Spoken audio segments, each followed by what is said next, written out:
We are on to chapter 4 for the semester, which is risk management. I think chapter 4, similar to last week, can sometimes be a little bit more difficult to grasp for some students. I think it can be difficult to grasp the importance of. But I think if we put it in the context of some tragic things that have happened over recent years or in the history of events, I think we can very quickly realize the importance of risk management and risk management for any owner, for any manager, or anything along those lines. The text brings up several different examples of things that have happened over the past 30 or 40 years, and it really puts everything in context of how important this is.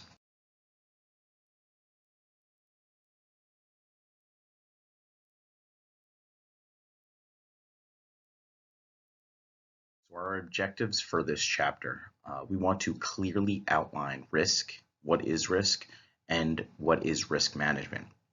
From there, we want to outline key risk issues and various types of risk.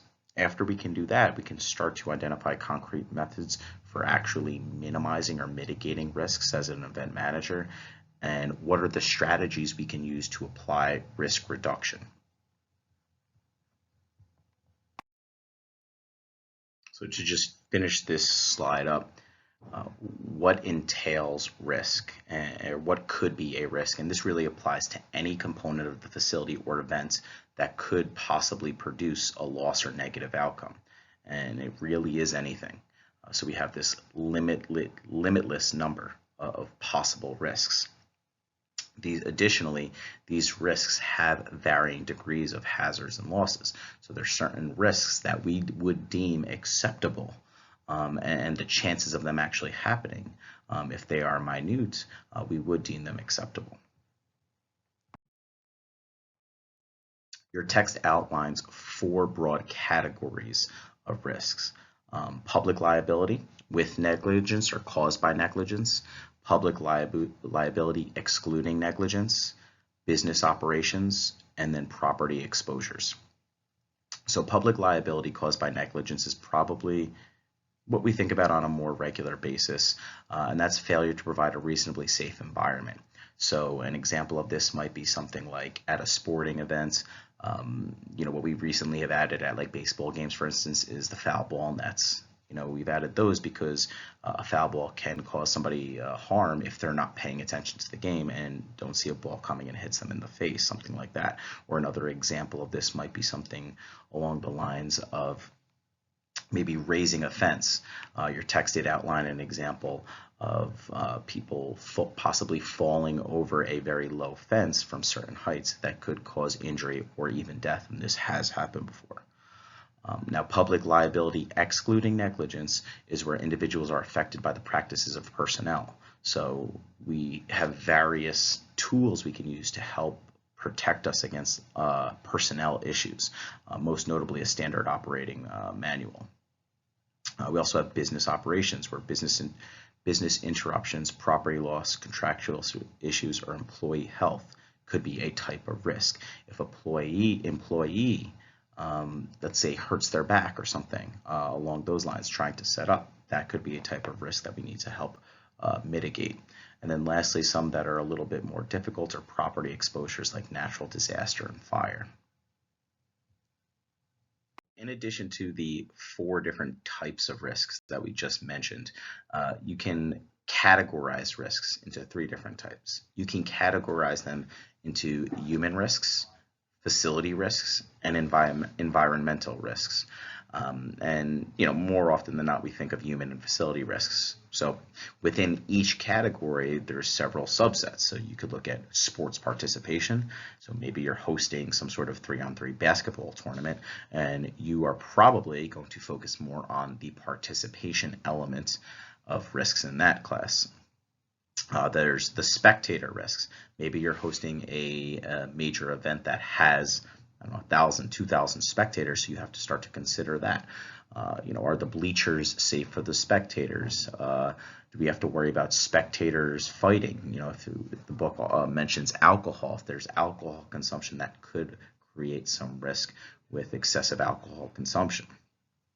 Moving over to facility risks, I think we have to really kind of look at facility equipment and property. Is the facility properly cleared, properly designed to host a certain event? Does it have the capacity to host enough people? Are the stands, are the fences, are they all up to code? All of these things have to be considered. And then finally, environmental risks. Think most notably when you're hosting events, you're probably thinking if it's anything outside, you've got to look at weather as a major effect. You have to look sometimes at political or economic circumstances as well.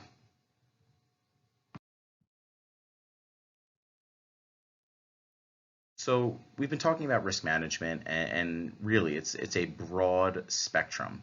And one end of the spectrum, or at least one part of the spectrum, is terrorism. And when we think of terrorism in sport, most recently we would probably think of the Boston Marathon in 2013. And that really, the bombing in 2013 at the Boston Marathon had major implications to risk management and safety at major events like the marathon.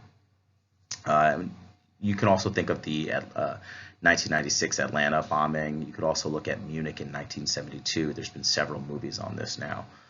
But it goes well beyond that. I think sometimes when we look at some of these major events, we think it happens much less frequently. But there has been 168 terrorist-related attacks in the sporting world between 1972 and 2004. So we've implemented some major changes to help prevent terrorism. And we've all, if we've been to a sporting event, we've all had to go through things like bag searches, metal detectors, disallow admittance of certain or specific objects. You know, if you think about, I mean, it's not necessarily sports, but if you go on a plane, you're not allowed to bring bottles of liquid of certain sizes, surveillance equipment. At certain events, you are only allowed to bring clear bags of things. You cannot have a bag that conceals anything. It has to be a clear bag. They have dog sniffing, or bomb sniffing dogs, I should say. There's been a lot that's been added to help prevent terrorism. There's drones we can now utilize to make sure of any type of aerial attack or to assess air quality. So a lot has been put in place, and some of this can be incredibly costly to the event management.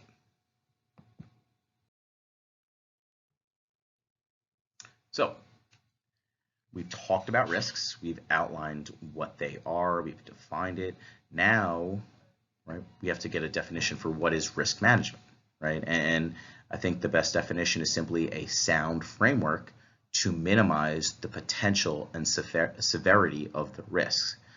We could say it's systematically identifying threats or risks to your organization or operation and developing ways to minimize them from occurring as well. Yeah, let's move on to the next slide.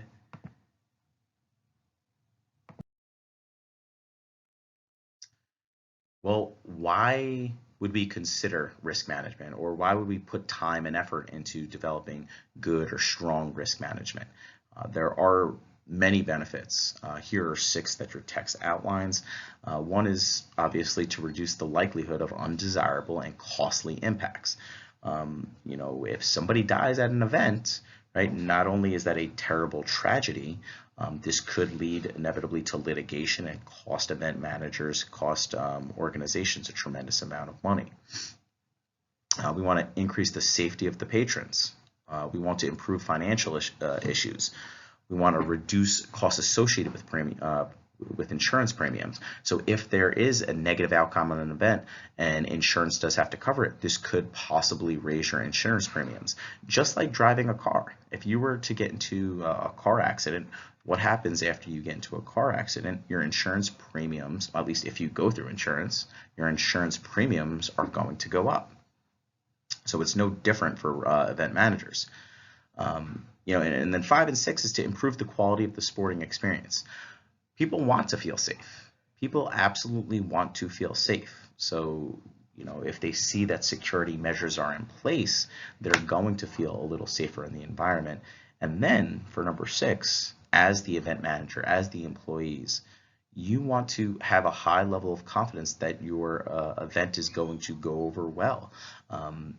The expression being able to sleep well at night. If you host an event, you want to be able to sleep well at night leading up to the event, knowing you've taken every precaution possible to make sure the event runs smoothly and you've covered your bases.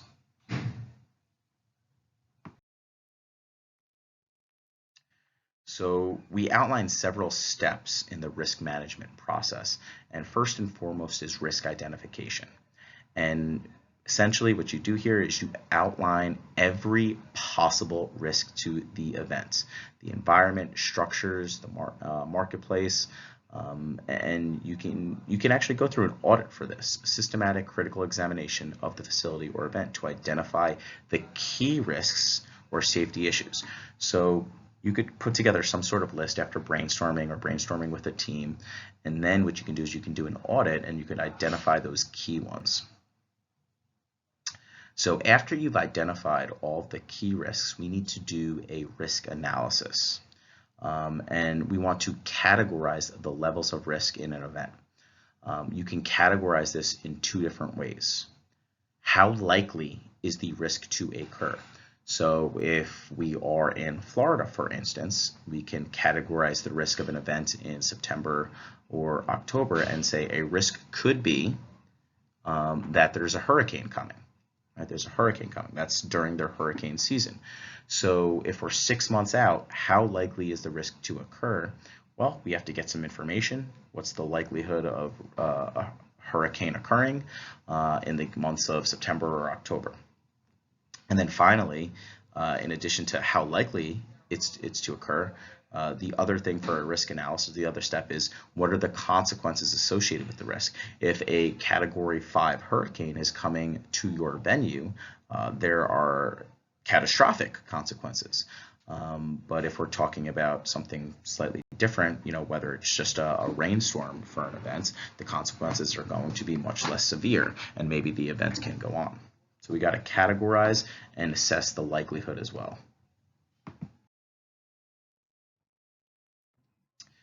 The next step is analysis, and we can categorize the levels of risk. And on the right, you see here a simple risk matrix where on the right-hand side, we've got the consequences. And I already started to do this talking about a hurricane. If we have a Category 5 hurricane, that is a major risk for an event in Florida. However, if we have a rainstorm, that is a minor risk in Florida. However, the likelihood of them happening are very different. The likelihood of a Category 5 hurricane hitting is very unlikely. The likelihood of possible rain at our events, maybe during rain season in Florida, might be higher, something that might be likely. All right, so this can be a very helpful tool. Now, once we start plugging in both the consequences and the likelihood, we can have a risk treatment key. So we can start to identify risks as acceptable, right, at the bottom. And I'll go backwards. So intolerable. So if it is a risk that is not tolerable, we have to act immediately and address this risk. And then in blue, we can say it is tolerable risk level, where we need to reduce the risk of the consequence, I should say. And then finally is a broadly acceptable risk level. So for something like a rainstorm, it's acceptable, it's possible, it's going to happen. We just have to monitor, have a contingency plan in place. Maybe we have a rain date for some type of outside events.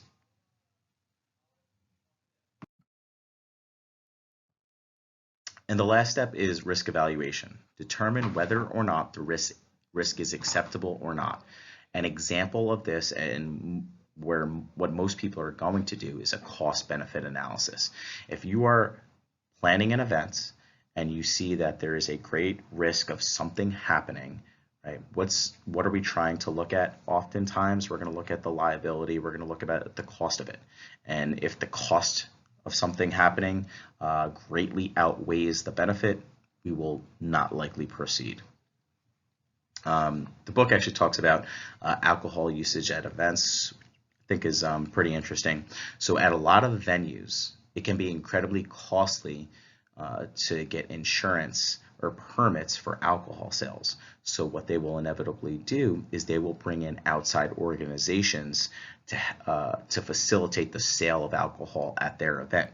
So the liability no longer is on the event manager or the event site. The liability actually transfers over to that outside organization, like maybe it's a brewery or something along those lines. So that's one unique way to transfer liability. So once we've identified all of the risks, we've analyzed the risks, we've evaluated the consequences of them, we've evaluated the likelihood of them happening, we can then engage in treatment of risks. And we have 5 different practices. The first being avoidance. If we figure out that something is too likely to happen and the consequence is too high, we simply avoid the risk. So if we go back to the Florida example on the hurricane, we could talk about something like the Olympics, which is a major event. If we were to host the Olympics in Florida at the end of August, which is usually when the Olympics take place, the consequence of an event like a hurricane is way too high because the logistics of a hurricane, and you can't reschedule the Olympics. That's just the way it works. We would simply avoid hosting the Olympics in a hurricane-prone state like Florida. The next would be risk retention, and really what happens here is the event managers assume all risk. So we've identified the risks, we deem that they are acceptable, right? You could also say risk acceptance, and we move forward with the event. We absorb all possible risks. The next would be reducing the risk, right? Risk reduction. And with risk reduction, we've got several strategies we put in place to help reduce the chance of something happening, or at least control it the best we can.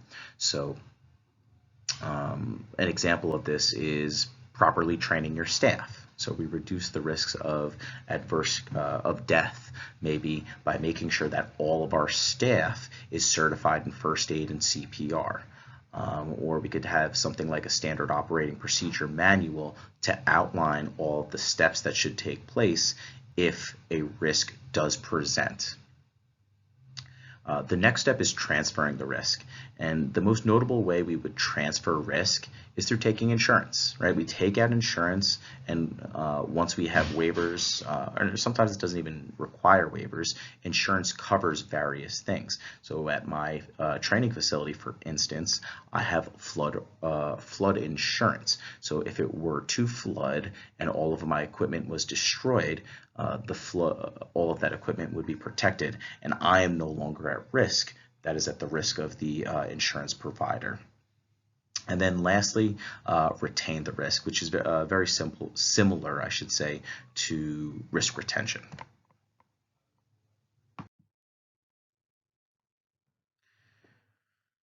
And really, this is finally it. The last step, the last major step in the risk management process is monitoring the risk. And this is a continuous assessment of risks associated with the event, as well as the management strategies to reduce the risk. So this takes place throughout the event. So an example here might be we've got an outdoor sporting event, and we realize that, I don't know, it snowed the night before.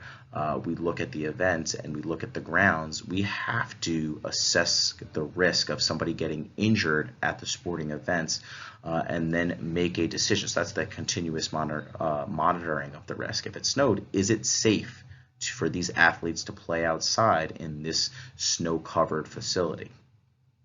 An example of the management strategies and adjustment of the management strategy would be something along the lines of, hey, my security team is in place.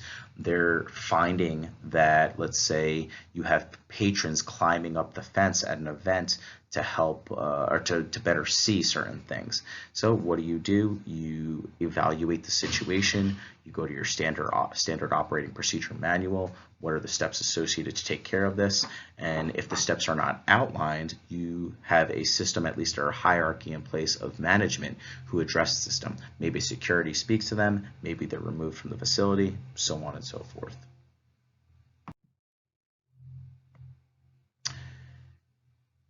We should, as managers, always have these strategies in place, or these systems, I should say, in place to help make sure we are doing the best we can to help control for risks.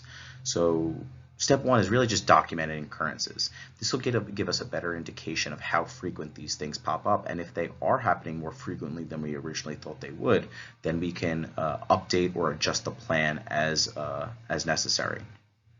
Review the occurrences and the consequences associated with them. Maybe the consequences we originally thought with certain instances is more severe than we originally thought.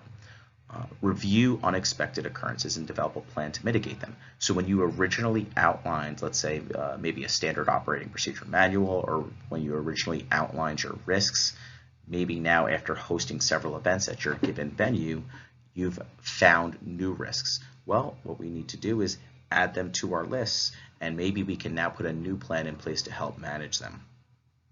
And while all of this is happening, we want to continuously gather information from everyone, from managers, from employees, from volunteers, even from spectators, to help make sure we are providing the safest environment possible at any sporting event.